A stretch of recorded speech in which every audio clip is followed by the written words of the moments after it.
The two mics here, Mike Gibson, Mike McConnell, coming to you live from ACC 2026, and we're talking about the use of AI to assess atherosclerosis risk in retinal images. Mike, talk to us about that. Great. Thanks, Mike. Yeah, I've been super interested in how do we leverage technology and AI to do prevention really at scale. And actually, this builds on early work when I was at Google in 2018, where we had done AI retinal imaging for identifying both risk factors and overall cardiovascular risk. So I'm now Chief Health Officer at Toku, which has implemented this, what we call CLAIR for cardiovascular risk assessment. So we just did our pivotal trial of running our AI and collecting the data at the same time to get your ASCVD risk score, and showed that we had, high sensitivity and specificity, 91% sensitivity, 86% specificity in 874 subjects, enrolled like the FDA prefers across multiple sites, so 10 sites, both eye care and primary care, and with both geographic and demographic diversity. So 51% women, 19% Black African American, 26% Hispanic, and sort of the mean age was 57. So we're excited about the results and, really want to be able to identify people who are at increased risk. And obviously we can dive into that a little bit more. Well, Mike, tell me again, what was the truth standard as to what at risk of athero was or having athero? Yeah, so perfect question.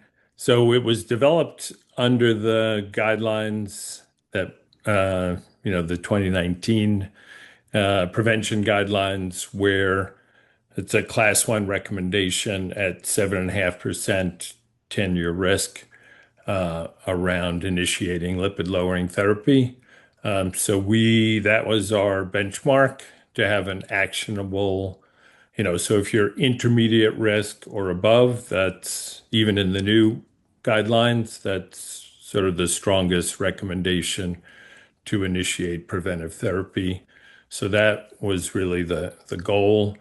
And as you know, if you look in the literature, over half of individuals at intermediate risk who should be on lipid lowering therapy are not.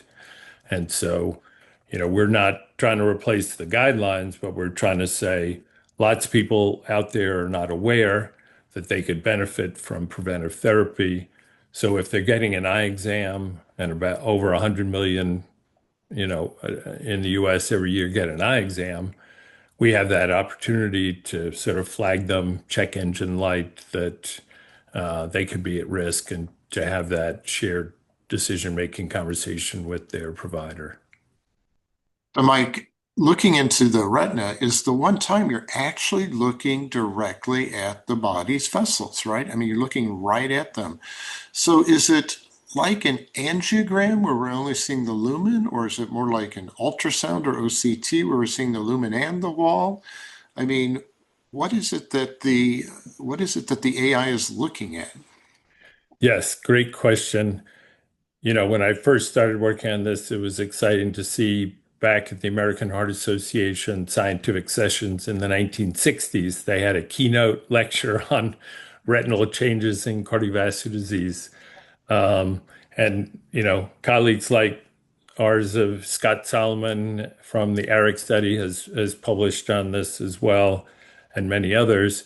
You typically you are seeing changes in vessel size, so narrower arteries, larger veins are associated with cardiovascular risk.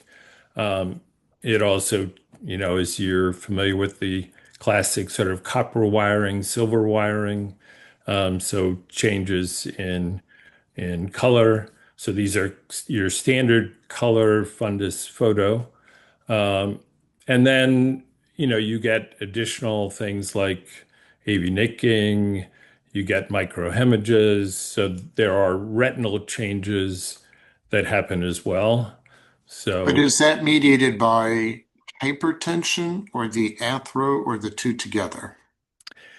well, so we've published some other research across that cardiovascular, so that cardiovascular, kidney, metabolic. So hypertension is certainly one of the drivers. Metabolic health, diabetes is well known inducer of retinopathy, and then in general, microvascular disease manifests. So even if it isn't large vessel disease, the microvascular changes. So so right, it can be a constellation, and as you know, sort of your overall risk score is can be driven by more of vascular health versus metabolic health. So, it's trying to integrate those to flag those in increased risk. Now, Mike, are you coming up with a single yes, no answer? Or could we use this in research quantitatively to look at atheroprogression and maybe even regression? Do you ever see regression? Um, Interestingly, in severe hypertensive retinopathy, that connects some of those changes, particularly the retinal changes, can regress. Um, but yeah, back to your question, we did make it a sort of binary output for use clinically to really align with an actionable metric. So it really is aligned with, and that's why there's a sensitivity specificity for, matching 7.5% or above ASCVD 10-year risk. Got it. And, there's a million obesity studies out there. How does weight loss affect all these retinal images? So we honestly haven't looked at that directly. Um, I mean, there are studies done more around, advanced cholesterol that then gets treated, that there can be some change improvements in retinal health. Um, but I'd say I haven't looked directly at the weight loss part, but certainly given metabolic conditions are a contributor to retinal disease, certainly you would expect it could mitigate, but I haven't looked at that directly. Interesting. Wow, learned a lot today. Thanks, Mike. That was really cool. Keep up the great work. Look into Okay, that. thank Look you. into that athero progression stuff. I'd like to work with you on that.